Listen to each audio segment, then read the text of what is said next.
বামনহাট বাজারে যানজট, বেপরোয়া পার্কিংয়ে নাজেহাল পথচারী সহ ব্যবসায়ীরা। ট্রাফিক আইনকে বুড়ো আঙুল দেখিয়ে রাস্তার উপরেই অবৈধ পার্কিং, এই ছবি বামনহাট বাজারের নিত্যদিনের। দীর্ঘদিন ধরে অটো, টোটো এবং বাইকের অবৈধ পার্কিংয়ের কারণে ব্যাপক সমস্যায় পড়ছেন পথচারী ও ব্যবসায়ীরা। যেখানে একদিকে সেভ ড্রাইভ সেভ লাইফ প্রচার চলছে, সেখানে রাস্তার উপর এমন বেপরোয়া যানজট ট্রাফিক ব্যবস্থা নিয়ে প্রশ্ন তুলছে। শনিবার সন্ধ্যায় বামনহাট বাজারের চিত্র ছিল তেমনই।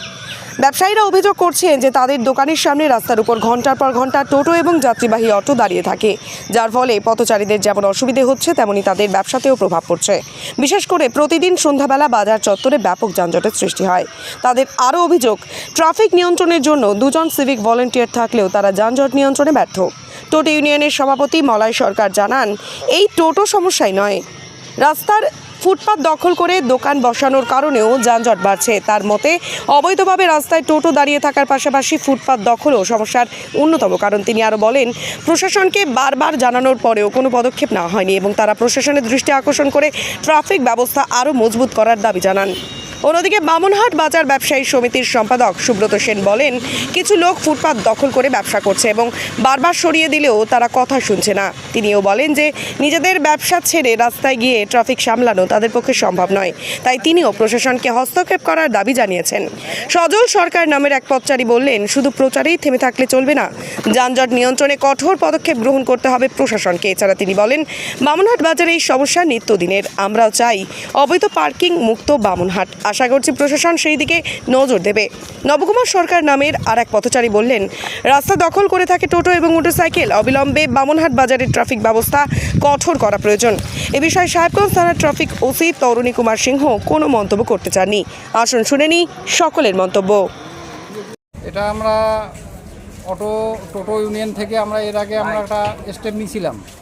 নেওয়ার পরে এটা কিছু সেভিক আছে, সেভিক দুই একটা আছে, তারা ঠিকঠাক মতো দায়িত্বটা পালন করছে না, যার জন্য এই সমস্যাটা বেশি হচ্ছে। কারণ একটা সেভিক দিয়ে এত বড় বাজারটা পুরোটা কভার করা যাচ্ছে না। কারণ সেক্ষেত্রে আমরাও সেভিকের সঙ্গে সহযোগিতা করছি। আর যে বাজারের যে আমি দোকানদার হিসেবে সেটা বলছি, অনেক দোকানদার কাছে আমরা এটা বলছি বাজার কমিটির থেকে, যে রাস্তার অবৈধভাবে রাস্তার উপরে যেন দোকানটা না আসে। কারণ দোকানটা আসলেই যানজটটা তখনই শুরু হয়। আর বিশেষ করে 10টার সময় যে রেলগেটটা পড়ে, রেলগেটটার সময় যানজটটা বেশি সমস্যাটা হয় বেশি। কারণ স্কুল টাইম থেকে, অফিস টাইম থেকে এই সময়টা বেশি থাকে। আমরা ট্রাফিক ওসির সঙ্গে আমি আলোচনা করছি আজকে, উনি সম্ভবত 2-1 দিনের মধ্যে এই জায়গাটা পরিষ্কার করে দিচ্ছি। আমি টোটো ইউনিয়নের সভাপতি, আমার নাম মলয়। আমরা তো সবসময় চাই ফুটপাথটা ফ্রি থাকে। ফুটপাথ যদি ইয়ে না হয়, এবারে একপাশে টোটো, অটো সব রাস্তা জাম হয়ে থাকে, তাতে নিত্যযাত্রীদের সবসময় অসুবিধা হয়। আমরা সেভিকের যে হেডটি আছে তাকেও বলছিলাম যে যাতে এই জায়গাটা অন্তত পক্ষে তালতলা থেকে ওই ব্যাংক অব্দি যেন এখানে যেন কোনো প্রবলেম না হয়। আমরা বাজার কমিটির তরফ থেকেও মাঝখানে আমরা চেষ্টা করেছিলাম, কয়েকদিন ভালো থাকে, তারপরে আবার সেই যা অবস্থা তাই হয়ে যায়।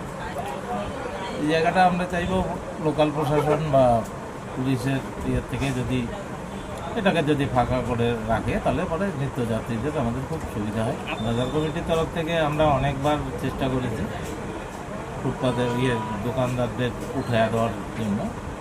এবারে বিশেষ করে একটা টোটো, অটো যে ইয়েগুলো হয় এদেরকে দাঁড়ানোর করার জন্য আমরা অনেক চেষ্টা করেছি, কিন্তু 2 দিন পর পর আবার সেই একই অবস্থা দাঁড়ায়।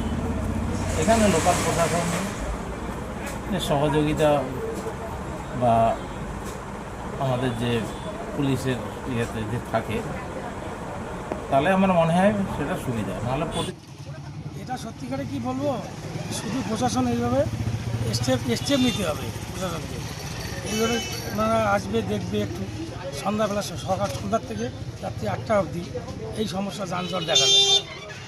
অবৈধ পার্কিং, টোটোওয়ালারা যেখানে সেখানে দাঁড়িয়ে রাখতে। কারণ এইটা গভর্নমেন্ট একটা মাধ্যম, যে শুধু প্রচার দিয়ে শেষ হবে না, এটা নিয়ন্ত্রণ করতে হবে। আজকে বামনহাট বাজারে সকাল 8টা থেকে 10টা এবং সন্ধ্যা 6টা থেকে 8টা যে সময় সাধারণ লোক বাজারে বাজারঘাট করতে আসে তাদের এই প্রবলেমগুলো ফেস করতে হয়। টোটোর জন্য পা বাড়ানো যায় না, টোটোর জন্য ছোটো বড় দুর্ঘটনাগুলো লেগেই থাকে। শুধু এটা প্রচার করা হবে না, এটাকে নিয়ন্ত্রণ করতে হবে। ট্রাফিক কন্ট্রোল কী করছে সেটা কাজটা করতে হবে, প্রচার নয়, কাজটা করে দেখাতে হবে যে জঞ্জট মুক্ত কী করে বামহাটকে রাখা যায়। সজল সরকার, শিক্ষক। আপনি কি বাইক বা স্কুটার কেনার কথা ভাবছেন? আপনি গাড়ি নিতে গিয়ে ঠকে যাচ্ছেন না তো? দীর্ঘ 7 বছর যাবৎ সততার সাথে ব্যবসা করে আসছে বামনহাট আমান হোন্ডা। তাই নিশ্চিত মনে এখনই চলে আসুন বামনহাট আমান হোন্ডা শোরুমে এবং নিয়ে যান আপনার পছন্দের বাইক বা স্কুটার। আমাদের এখানে রয়েছে বিভিন্ন মডেলের বাইক ও স্কুটারের বিশাল সম্ভার। এছাড়াও এখানে একই ছাদের তলায় পেয়ে যাবেন সেলস, সার্ভিস এবং স্পেয়ার পার্টস।